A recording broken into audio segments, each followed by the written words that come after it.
Hi friends, good morning. ఎలా ఉన్నారు అందరూ? నా వాయిస్ లోగా ఉండొచ్చు ఎందుకంటే నేను బయటకు వచ్చాను ఫ్రెండ్స్. అత్తమ్మ వాళ్ళ ఇంట్లో ఇవాళ అయితే పడి పూజ జరుగుతుంది. సో ప్రిపరేషన్స్ ఉంటాయి కదా, అందుకే కొద్దిగానే వచ్చేసాను. ఇంట్లో పూజ చేసుకొని వచ్చేసాను. అండ్ ప్రిపరేషన్ చూస్తూ ఉండండి అండ్ అప్డేట్ ఇస్తూ ఉంటాను ఫ్రెండ్స్.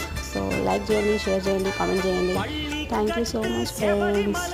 సో ప్రిపరేషన్స్ ఎలా ఉన్నాయో ఒకసారి చూసి చెప్పండి కూడా.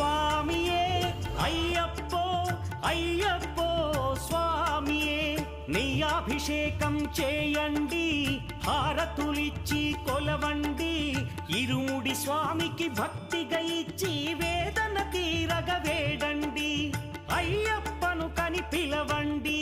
స్వామియే అయ్యప్పో అయ్యప్పో స్వామి.